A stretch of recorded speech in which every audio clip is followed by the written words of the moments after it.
bloody hard, right? So it's fine when you get through the second cycle. That's why, I'm very overweight Solana because I could see it survive the worst nuclear winter, and the developers were very active. The community was very active. And then they made some big tech breakthroughs with being able to mint 1 million NFTs for $100. And then Fire Dancer, which kind of changes the entire game again in terms of speed and cost. So I think that's why I've backed that horse, and still having Bitcoin and still having Ethereum.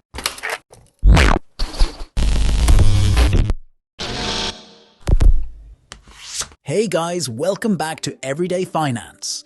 In this video, Raoul Pal discuss about Bitcoin, ETF, and other crypto. According to Raoul Pal, if your name is Vanek, you want to reach young people loyal to the truth in fidelity. Abigail Johnson made it very clear that she wants to, so that's why you should target young people and give them the goods they need to make money. BlackRock is going for that classic sound, and those guys tend to be younger. That's the right kind of product. A mutual fund from Ohio they need, so Raoul Pal think it's time to take a look at this offering. Using Bitcoin itself is so upsetting and affects so many people that it needs to be texted more than once. It has to be more than just digital gold or the fact that this is a new method, different stories. And there's a lot of philosophical talk about ETFs. And we signed a trade deal that brings capital into the space to fund new projects. That's all, think about it. And lots of things Raoul Pal discuss, so please watch the video to end. And share this video and subscribe our channel, Everyday Finance. Thanks. So I think it's a matter of demographics. Which demographic are you trying to reach? So if you're Vanek, you're trying to reach young people. Right, Fidelity, Abigail Johnson's made it very clear in Fidelity that she wants to attract young people and give them the products that they need for their financial success. So that's why guys tend to skew younger. BlackRock is going for that classic RAA mutual fund from Ohio kind of product, and that's exactly the right messaging that they need. So I think look, as you know, this product, Bitcoin itself, is so disruptive and so broad-based that it needs multi-messaging. It can't just be it's digital gold. It can't just be, this is a new system. It has to be a number of different narratives. And actually, I know there's a big philosophical hand-wringing about an ETF and is this really what we signed up for? I just think of it as the trade deal. We're bringing capital into the space to finance new projects. And that allows us to move the whole thing forwards. And when you hear Larry Fink talking about the tokenization of all assets, you know it's moving forwards. And the more capital that comes into the space, the more people can build. So yes, it's suboptimal, but we need that capital from fiat world and get it into crypto land so we can create this new system we all want. Thinking about those two things. It's bloody hard, right? So it's fine when you get through the second cycle. That's why, I'm very overweight Solana because I could see it survive the worst nuclear winter, and the developers were very active. The community was very active. And then they made some big tech breakthroughs with being able to mint 1 million NFTs for $100. And then Fire Dancer, which kind of changes the entire game again in terms of speed and cost. So I think that's why I've backed that horse, and still having Bitcoin and still having Ethereum. And then there's a bunch of new stuff, out of Sui and Say and Polygon, and there's just so many things. And the answer is I don't know. It's difficult. That's one of the reasons I set up the asset management business I've got, Exponential Age Asset Management, was because this bit is difficult. It's easy to own the top 3 or 4 and not fuck it up. It's very difficult to choose the winners unless you're in it all day, understanding everything. And so the idea I had was to start an asset management business that just invests in crypto hedge funds. So it's a fund of funds. So they actually are doing the work to find that, because otherwise it's actually really difficult to do. Again, we've all got proof in our wallets that we thought we were onto the next big thing, and it wasn't. But in terms of, is it a winner takes all? I just think we can't tell. I doubt it. I think different chains will be used for different things, but it'll probably end up being a total of 5. Take 80% of the market. Raoul Pal, a big Solana, because he saw that it made it through the worst nuclear winter, and the developers worked a lot, the neighborhood was very busy.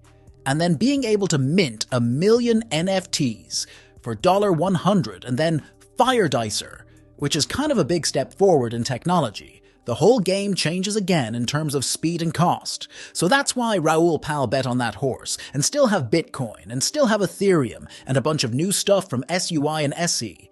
There are a lot of things to choose from. There's a lot of work to do.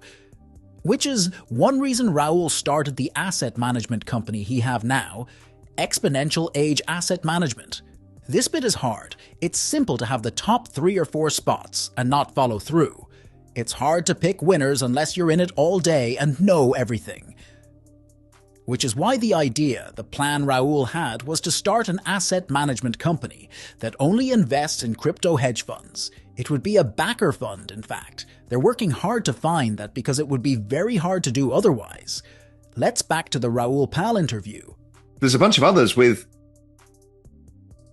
big market caps that aren't used at all, just for fun. I mean, you could use Doge. I mean, Elon may use Doge for payment systems or whatever, some way, shape or form. But Doge's got huge market cap, just driven by retail investors. It's bananas, but this is the space we're in.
So firstly, now the ETF is out, maybe some of these things don't outperform, but some of them naturally do. Miners do, because it's the same with gold miners.